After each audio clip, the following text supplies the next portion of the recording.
Bismillahirrahmanirrahim. Assalamualaikum warahmatullahi wabarakatuh. Alhamdulillahi rabbil alamin. Wassalatu wassalamu ala asrafil anbiya'i wal mursalin Sayyidina Muhammad wa ala alihi wa sahbihi wasallim. Pertama-tama dan yang paling utama, marilah sama-sama kita panjatkan puja serta puji syukur kita kehadirat Allah Subhanahu wa taala, yang mana alhamdulillah sampai saat ini kita masih bisa melaksanakan ibadah di bulan Ramadan. Salawat serta salam tak lupa kita curahkan kepada Nabi besar Nabi Muhammad sallallahu alaihi wasallam, yang mana karena perjuangan beliaulah kita bisa merasakan nikmatnya Islam hingga saat ini. Insyaallah di subuh yang berkah ini saya diberikan jadwal oleh pengurus DKM untuk mengisi kultum.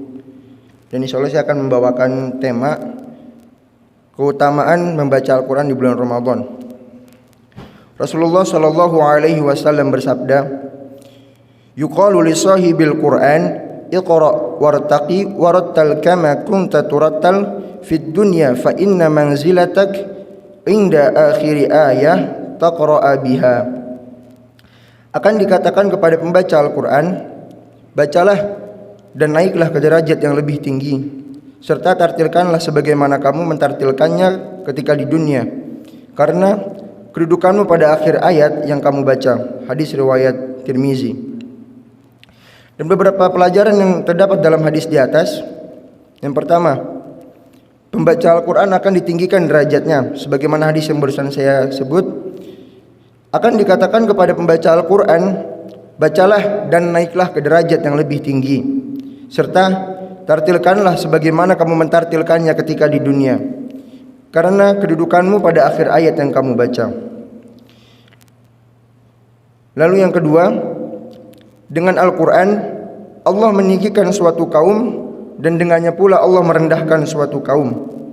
Sebagaimana Rasulullah sallallahu alaihi wasallam bersabda, "Innallaha yarfa'u bihadzal kitab aqwaman wa yadh'u bihi akharin."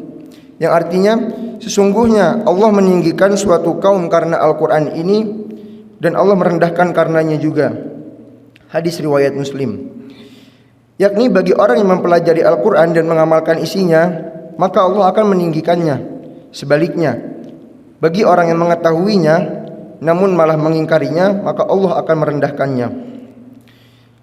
Lalu yang ketiga, orang yang membaca Al-Quran secara terang-terangan seperti bersedekah secara terang-terangan. Sebagaimana Rasulullah sallallahu alaihi wasallam bersabda, "Al-jahiru bil Quran kal jahiri bis sadaqah, wal masiru bil Quran kal musirri bis sadaqah."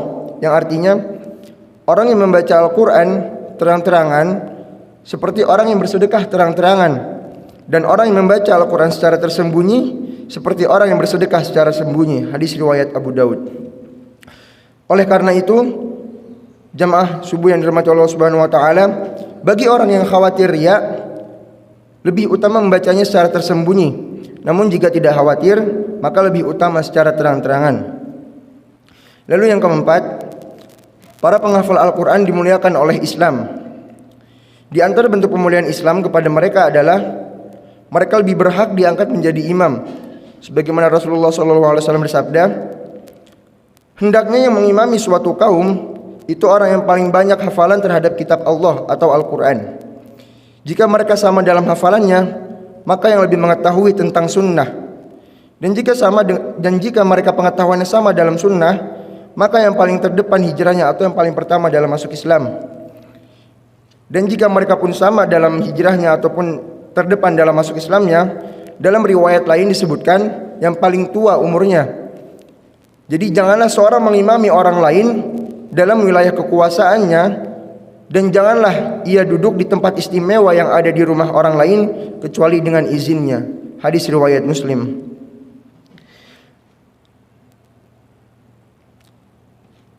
Dan Rasulullah pun menceritakan mereka didahulukan, orang-orang yang menghafal Al-Quran, mereka akan didahulukan dimasukkan ke dalam liang lahat. Dan jika banyak orang yang meninggal, sebagaimana digambarkan pada perang Uhud, banyak para sahabat Nabi Shallallahu Alaihi Wasallam yang gugur. Maka Rasulullah Shallallahu Alaihi Wasallam memerintahkan agar yang lebih dahulukan masuk ke liang lahat adalah para penghafal Al-Quran. Lalu mereka pun berhak mendapatkan penghormatan di masyarakat. Oleh karena itu, di zaman Umar bin Khattab radhiyallahu an, para penghafal Al-Quran duduk di majelis musyawarahnya. Lalu yang ketiga, mereka pun berhak diangkat menjadi pemimpin safar. Sebagaimana Imam Tirmizi meriwayatkan bahwa Rasulullah Shallallahu Alaihi Wasallam pernah mengirim utusan beberapa orang. Lalu beliau meminta masing-masing untuk membacakan Al-Quran. Mereka pun membacakannya. Dan ketika itu ada seorang anak muda yang ternyata lebih banyak hafalannya ketimbang para sahabat. Maka Rasulullah Shallallahu Alaihi Wasallam berkata kepada pemuda ini, "Surat apa saja yang kamu hafal wahai fulan?" Fulan ini pun menjawab, "Saya hafal surat ini, itu dan surat Al-Baqarah."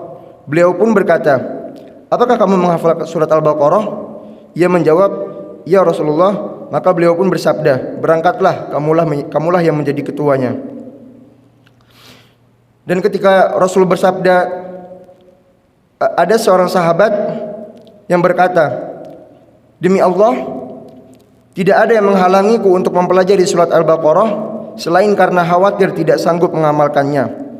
Maka Rasulullah Shallallahu Alaihi Wasallam bersabda, "Ta'allamul Quran wa qara'uhu, fa inna mithlul Qur'ani liman ta'allamahu fa qara'ahu wa qama bihi kamathali jirabin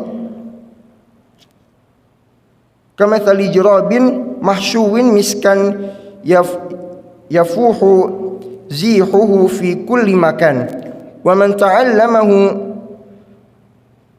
fayarkudu fahuwa fi jawfihi kamathali jirabin awqiya ala miskin." Pelajarilah Al-Quran dan bacalah, karena perumpamaan Al-Quran bagi orang yang mempelajarinya kemudian membacanya seperti kantong yang penuh dengan minyak wangi, di mana wanginya semerbak ke setiap tempat. Dan perumpamaan orang yang mempelajarinya kemudian dia tertidur atau tidak mengamalkannya, padahal Al-Quran ada di hatinya, seperti kantong yang berisi minyak wangi namun terikat. Lalu pelajaran yang terakhir atau keutamaan yang terakhir dari membaca Al-Quran di bulan Ramadan ini adalah tanda cinta kepada Allah, adalah mencintai Al-Quran. Sebagaimana Ibnu Mas'ud berkata, "Barang siapa yang ingin dicintai Allah dan Rasulnya, maka perhatikanlah, jika ia mencintai Al-Quran, berarti ia mencintai Allah dan Rasulnya." Hadis riwayat Tabrani.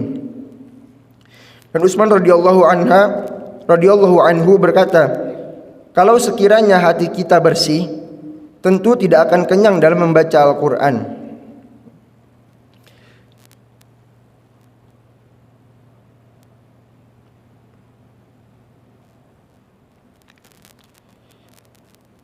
Ringkasan dari kultum yang saya bawa hari ini, yakni Allah Ta'ala berfirman, "Syahrul Ramadan alladzi unzila fihi al-Qur'an hudan linnas wa bayyinatin minal huda wal furqan." Yang artinya, beberapa hari yang ditentukan itu ialah bulan Ramadan, bulan yang di dalamnya diturunkan permulaan Al-Quran sebagai petunjuk bagi manusia dan penjelasan-penjelasan mengenai petunjuk itu dan pembeda antara hak dan yang batil. Quran surah Al-Baqarah ayat 185. Mungkin itu saja yang dapat saya sampaikan. Semoga di bulan Ramadan ini kita sama-sama bisa meningkatkan seluruh amalan-amalan kita,